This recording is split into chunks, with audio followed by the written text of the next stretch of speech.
पुन्हा एकदा थेट नागपुरात जाणार आहोत। प्रवीण आपल्यासोबत जोडले गेलेले आहेत। प्रवीण, नागपूरमध्ये हे आंदोलन होत आहे। एकीकडे आपण पाहतोय नागपूर ही संघभूमी म्हणून ओळखली जाते आणि दुसरीकडे संघ आणि राम मंदिर यांचं एक विशेष वेगळं नातं आहे।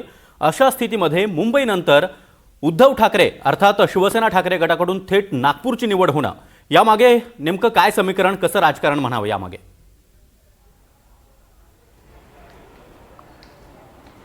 मुळातच शिवसेनेची ताकद ही पूर्व विदर्भामध्ये कमी होती, त्यामुळे नागपूरमध्ये त्याहीपेक्षा ताकद कमी होती। कधीही दोन आकडी नगरसेवक हे एखाद दुसरा जर अपवाद वगळता तर नागपूरमध्ये शिवसेनेचे येऊ शकले नाही। त्यानंतर शिवसेनेचे दोन तुकडे झाल्यानंतर ही संख्या आणखी कमी झाली।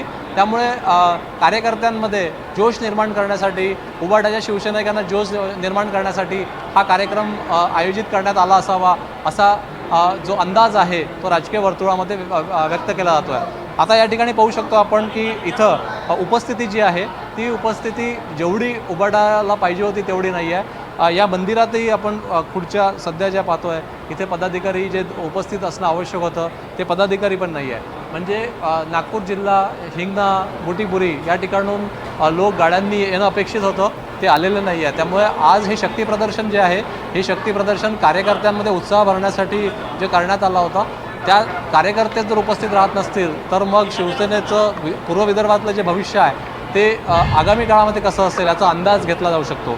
त्यामुळे शिवसेनेनं हा जो कार्यक्रम, राज्याची उपराजधानी, संघाचं मुख्यालय ज्या शहरात आहे, दीक्षाभूमी ज्या शहरात आहे त्या शहरात घेण्यामागचं उत्साह कार्यकर्त्यांना निर्माण करण्यासाठी, पक्षविस्तारासाठी हा सगळा कार्यक्रम घेतल्याचं बोललं जातं। पण एकंदरीत उपस्थितीवरून हे काही यश इथं मिळालं उबाटा शिवसेनेला असं वाटत नाही आहे। संजय राऊत हे गेल्या 5-6 दिवसापासून इथं आहे आणि ठिकठिकाणी काटोल, नरखेड, कळमेश्वर इथं त्यांनी भेटीगाठी केल्या।